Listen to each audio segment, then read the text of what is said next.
Bonjour à tous et à toutes, ici Savage Beast pour une petite analyse concernant les comportements toxiques. Par comportement toxique, ça prend une large palette des comportements humains que l'on peut voir à l'heure actuelle. Si on regarde, lorsqu'il y a eu le problème de la bestiole en janvier 2020, donc les gens ont été choqués. Un choc de petite envergure, typiquement, vous avez une frayeur parce que vous traversez un passage piéton, qu'il y a une voiture qui ne s'arrête pas, mais qui ne vous touche pas, ça va vous faire peur. Mais comme rien ne vous est arrivé, eh bien, vous allez continuer à avancer. Lorsque j'avais les cours de protection civile à Genève, on avait eu deux formations avec des spécialistes du CICR concernant le stress post-traumatique, et je vais en parler un petit peu ici. En fait, il y a plusieurs éléments qui sont importants dans les comportements. Quand vous subissez un stress, tout dépend de l'intensité à laquelle vous allez être soumis, quelle est sa fréquence et quelle est sa durée. Donc il y a trois éléments qui rentrent en ligne de compte.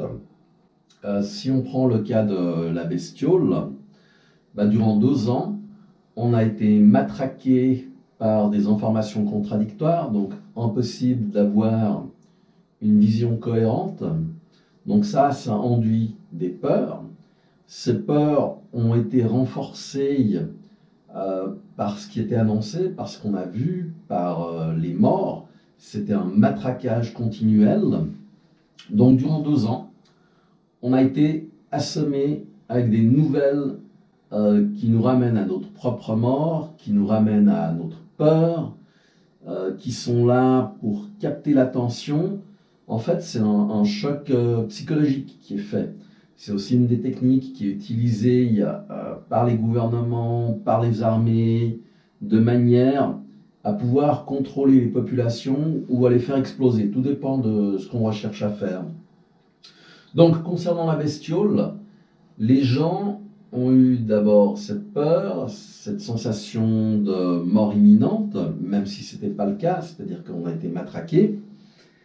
Et il est très difficile d'en revenir, c'est-à-dire que l'intensité, il n'y avait que ça aux nouvelles. De tous les pays, de tout ce qui se passait. Et on a présenté une solution avec la pic-pic, solution qui n'en était pas une, on est bien d'accord. Mais ça a été une solution, donc on a redonné de l'espoir aux gens, mais cet espoir a été affaissé au fur et à mesure. Donc, on a contribué à renforcer ce sentiment d'impuissance. Et c'est un des éléments qui est très important quand on prend le cas de personnes agressées. Ce qui ressort, c'est le sentiment d'impuissance face à l'agresseur. Ça va même plus loin. Il y a ce côté fascination. Si vous regardez les serpents tels que les cobras, ils fascinent d'abord leur proie avant de se jeter dessus. Et on est dans un cas de figure de ce style-là. On a reçu des quantités vraiment énormes durant une grande période de temps de mauvaises nouvelles, de nouvelles catastrophiques. Il n'y a pas de sortie, il n'y a pas de survie, d'obligation. On a subi une destruction au niveau de la cohésion sociale. Donc tout ce qui permettait en fait de tenir, de se réparer, parce qu'on a une capacité de résilience qui est absolument énorme, mais tous ces éléments qui permettaient à notre résilience de fonctionner, qui permettaient de se reconstruire ou de pouvoir tenir sur la durée, ont fait que cela n'a pas pu être réalisé.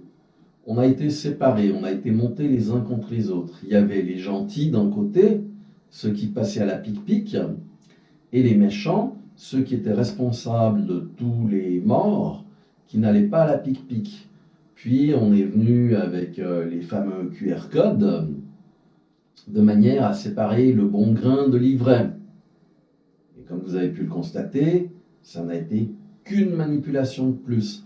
On est totalement dans la manipulation des masses, dans la peur, dans le contrôle, et ça n'a pas pu être fait sans le concours de psychologues et de psychiatres qui sont au courant de formes bien précises de manipulation, la manipulation des masses. Alors comment s'en prévenir? Comment réagir face à ces personnes? Comment détecter si nous-mêmes sommes atteints de stress post-traumatique? C'est relativement simple. Vous avez les cauchemars, vous avez les difficultés de concentration, vous avez des peurs récurrentes qui font surface. Déjà tout ça, ça vous donne un ordre d'idée. Ça dépend de la fréquence à laquelle vous les avez, leur intensité. Je vais prendre un exemple que je connais bien, puisque c'est ce que j'ai vécu lorsque ma mère était à l'hôpital et que le traitement qu'on lui donnait ne fonctionnait pas, en traitement aux antibiotiques. Et pourtant, j'avais informé les médecins du problème, mais personne n'avait écouté. En fait, cela a créé un stress chez moi, un stress assez important. Ça a été sur une période de 3 mois, donc une durée. Ce qui se produisait, c'est que lorsque je me dormais, je me réveillais en sursaut avec des angoisses. J'avais des décharges électriques dans les muscles des jambes, vous savez, les jambes qui bougent toutes seules durant la nuit. Ça me réveillait aussi, donc perturbation du sommeil, manifestation physique, crainte de ne pas pouvoir gérer la chose, c'est-à-dire que j'étais totalement pieds et poings liés. Donc ça a créé un stress post-traumatique. Au bout de 3 mois, j'ai quand même un médecin qui m'a écouté, qui a changé les antibiotiques, et au bout d'une dizaine de jours, le problème s'est résolu. Je veux dire, à partir du moment où les antibiotiques ont été changés, en 15 jours, ma mère a pu rentrer à la maison. Donc 3 mois et demi d'hôpital, pour rien, pour des incompétences qui bien évidemment n'ont pas été reconnues, suite à une maladie nosocomiale qu'elle avait attrapée dans l'hôpital.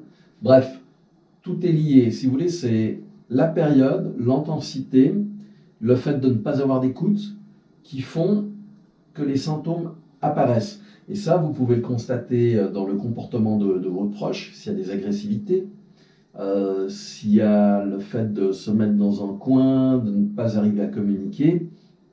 Tout ça montre qu'on est dans un contexte de stress post-traumatique.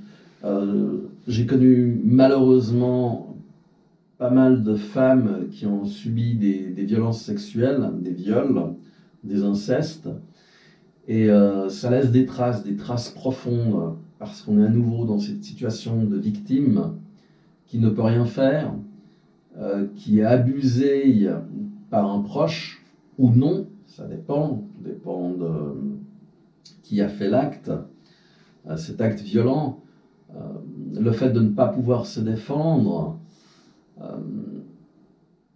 Ces traces remontent d'une manière ou d'une autre. On arrive à les digérer ou on n'arrive pas à les digérer, ça prend plus ou moins de temps, etc.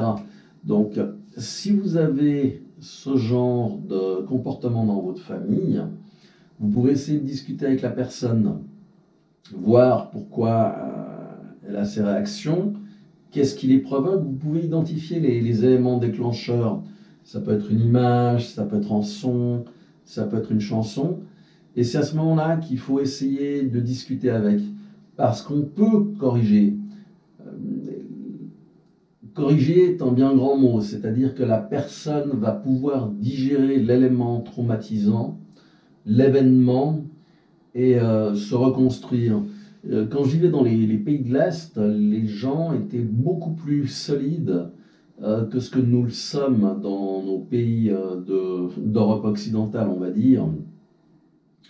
En fait, nous avons une population qui a été fragilisée, on va dire, probablement à partir de mai 68, avec tout ce que ça impliquait, la destruction de la cellule familiale,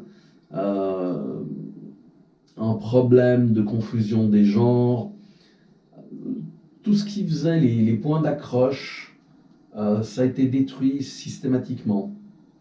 Et donc, Cette destruction a amené au fait qu'on n'a plus de point d'ancrage pour pouvoir se récupérer. Allez voir un médecin spécialisé, un psychologue, un psychiatre. À l'heure actuelle, les services sont débordés par tous les gens qui ont vécu donc la bestiole et qui ont été traumatisés. Par contre, vous pouvez faire le travail sur vous-même. Déjà lire pour comprendre le mécanisme. Après, vous identifier qu'est-ce qui ressort chez vous. Ça peut être les surfroids, ça peut être les cauchemars, ça peut être les mouvements des jambes. Et puis, vous pourrez peu à peu diminuer l'impact que cela a sur vous. C'est-à-dire que, typiquement avec la bestiole, voilà, on vous a dit que c'était une catastrophe, que ça allait tuer tout le monde, mais vous êtes encore là. Donc vous n'êtes pas mort. À partir du moment où vous n'êtes pas mort, ça veut dire que ce qui vous a été dit ne vous a pas touché. Donc vous pouvez reconstruire votre réalité et guérir. Ça va prendre un peu de temps. Lorsque j'ai eu donc ce problème concernant ma maman, il m'a fallu environ 6 mois pour me remettre de la situation. Donc 3 mois, 6 mois, le double. Donc là, on est à 2 ans de psychodrame concernant la bestiole. Il va falloir probablement, pour les plus fragiles, 2 ans pour se reconstruire au minimum. C'est pas grave, on peut le faire. Mais il faut s'y mettre. Donc la première des choses, c'est reconnaître les signes. La deuxième des choses, c'est accepter qu'on a été impacté. On a tous été impactés à une mesure plus ou moins importante. J'ai eu des proches qui sont décédés, j'en ai eu 2. Pas forcément de la bestiole, mais de la pic-pic. Donc, qu'est-ce que j'aurais pu faire? J'avais dit à ces personnes, par personne interposée, de ne pas faire la pic-pic, mais ils l'ont fait. Chacun fait des choix. On ne peut pas, on peut pas décider à la place des autres. Chacun a un chemin de vie, un parcours qu'il va faire. Et puis, ce parcours va vous amener à tel endroit ou à tel autre. Chacun a des croyances. Ces croyances peuvent t'aider. Des croyances religieuses, des croyances en quelque chose de supérieur, pas forcément religieux, qui vont vous permettre de passer outre. Ça peut être une photo, ça peut être un objet, ça peut être plein de choses qui vont vous servir de point d'accroche, de manière à éliminer peu à peu les événements traumatisants, en les revivant, en parlant, et en diminuant chaque fois la gravité de l'événement. Donc voilà, je reprends le cas de l'accident de voiture, accident que vous n'avez pas eu. Vous faites revivre à la personne, qu'est-ce qui s'est passé? J'allais traverser un passage piéton. D'accord. Tu t'es engagé sur le passage piéton? Oui. Et qu'est-ce qui s'est passé à ce moment-là? Une voiture m'a foncé dessus. D'accord. Mais cette voiture, est-ce qu'elle t'a touché? Non. D'accord. Donc, tu as eu peur? Oui. Mais tu n'as pas été touché? Non. Donc, à partir de ce moment-là, on peut reconstruire l'histoire d'une manière positive, en disant que la voiture s'est effectivement arrêtée, que malgré la peur, la personne t'a fait signe de passer, qu'elle t'avait vu, et que tu as été de l'autre côté de la rue d'une manière sauve. Tu n'as pas eu de problème, tu as eu juste une frayeur. Mais cette frayeur ne s'est pas concrétisée par quelque chose de destructeur pour toi. Et en reconstruisant peu à peu, par étapes, ce qui s'est produit, on arrive à éliminer ce stress post-traumatique. Bien sûr, avec un médecin spécialisé ou un psychologue, ça sera beaucoup plus facile, mais vous n'en avez pas forcément sous la main. Ça peut générer des comportements toxiques, comme ce que j'ai vécu avec un de mes amis